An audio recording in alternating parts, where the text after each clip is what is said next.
Yeah, hi guys. This is an unboxing of a smart Showerguard shower timer.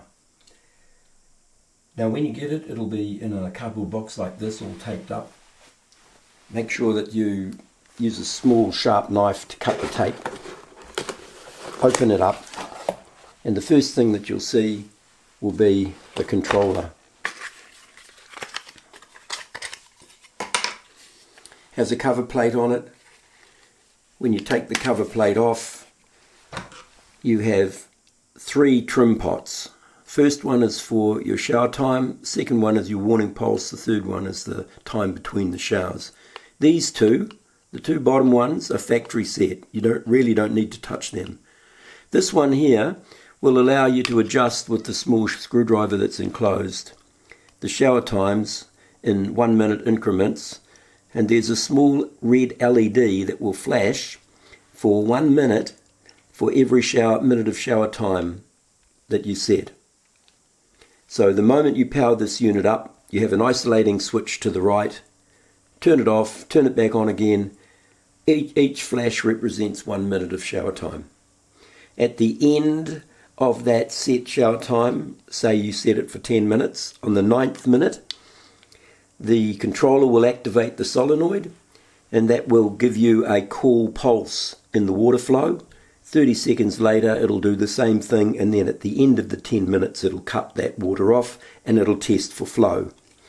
This unit is a solid state unit with a transformer.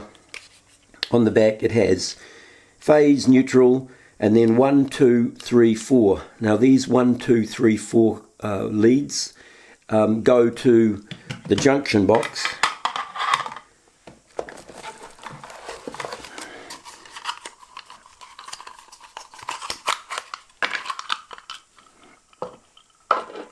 The junction box has 1, 2, 3, 4. It also has a separate connection for the solenoid valve, and it also has 2 pins for the flow switch. So that is the first point of contact after the plumbing has been installed. This is all achieved by the electrician. The next box that you open will be for the flow switch. The flow switch and the solenoid valve, either mains or low pressure, will be connected in sequence. There's an in, which means this is where your hot water feed comes in. At this point here, it's hemped up and made watertight by the plumber. And then on the out, the flow switch goes. So that's on the shower side. It has a direction of flow written on the top. This is hemped up, made watertight, and installed vertically. So this is your inlet, this is your outlet, the shower side. In addition to that, there also is a piece of nippling or a brass lug. And that brass lug goes into the inlet side where it's hemped up, made watertight by the plumber, and allows for fixing to a piece of timber, either the ceiling joists or the truss joists, or even under the floor, as long as it is fixed in a vertical plane like that. So if that is horizontal, this unit is upright. The reason that that's the case is in this flow switch there's a tang. I don't know whether you can see it, but there's a little tang in there that flops up and down.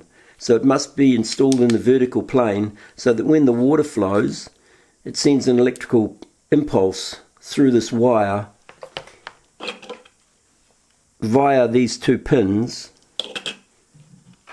to the controller, and that allows this microprocessor to start to count down for the shower times that you've set. The cover plate is then put back on, and you use a standard single flush board, which is what you'd find in New Zealand or Australia, and that can be surface mounted or it can be flush mounted like a typical light switch. And that is pretty well it. This unit will probably use about 10 cents worth of electricity a year to run it. It has a service life of about 50 years without maintenance, and it comes also with a small screwdriver of this sort to do the adjustments with.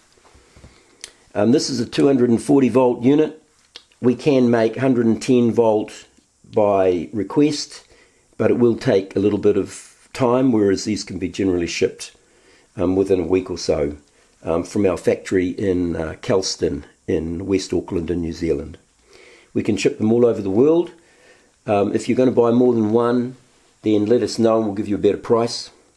And if you're buying them for Australia as well, we can generally give you a better price if you email us on info@showerguard.co.nz.